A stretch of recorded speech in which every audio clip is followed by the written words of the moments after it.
আজকে বাচ্চাদের পছন্দের খাবার বানাবো। তো বাচ্চাদের খাবারটা কিভাবে বানাই তোমরা দেখতে থাকো আমার মিষ্টি বন্ধুরা। এখানে আমি নিয়ে নিয়েছি 2টা ডিম, 1 বাটি কর্নফ্লাওয়ার, আর 1 কাপ মতন দুধ নিয়েছি, আর লবণ নিয়ে নিয়েছি, লবণ বলো আর নুন বলো নিয়ে নিয়েছি, আর লবঙ্গ বলো নিয়ে নিয়েছি, আর ধনিয়া পাতা আর গাজরটা আমি সম্পূর্ণ নেব না, হাফ টুকরো নেব, আর একটা লঙ্কা নিয়েছি। আমি গাজরটাকে কেটে নেব খুব সুন্দর করে, মানে পাতলা পাতলা করে, চোকো সাইজ করে গাজরটাকে কেটে নেব।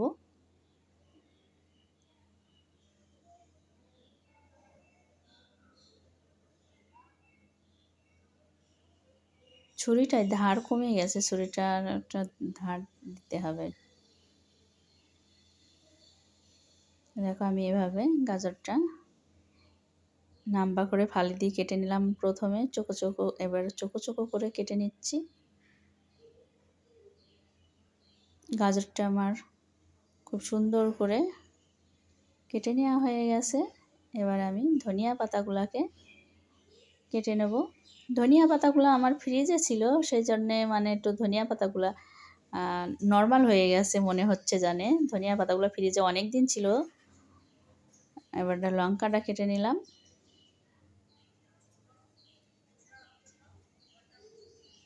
সব কিছু উপকরণ দিয়ে এবার ভালো করে সব মিক্স করে নেব।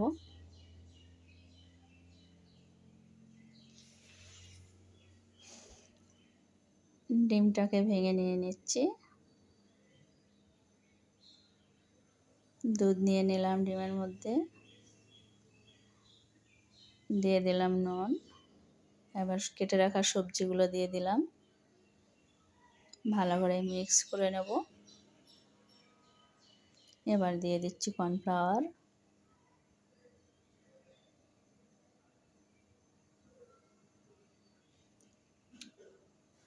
ভালো করে মিক্স করে নেব।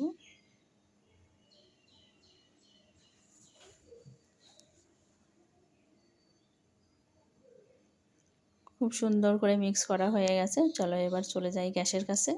তেলটা আমার গরম হয়ে গেছে, এই চামচটাকে ভালো করে গরম করে নিতে হবে।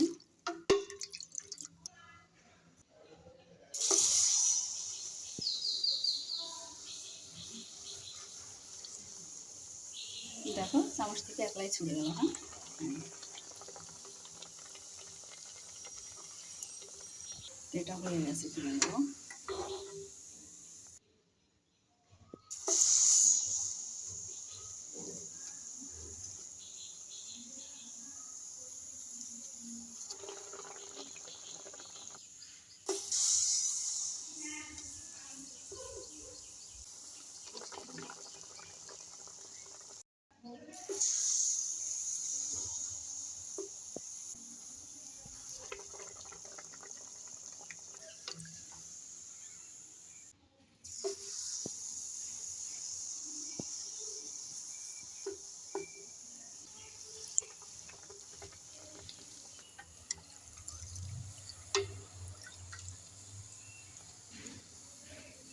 আমার সব বানানো হয়ে গেছে। আমি এভাবেই সবগুলো বানিয়ে নিয়েছি। দেখো বন্ধুরা কেমন ফুলে টোপা টোপা হয়ে আছে। আমি এভাবেই বানিয়ে নিয়েছি।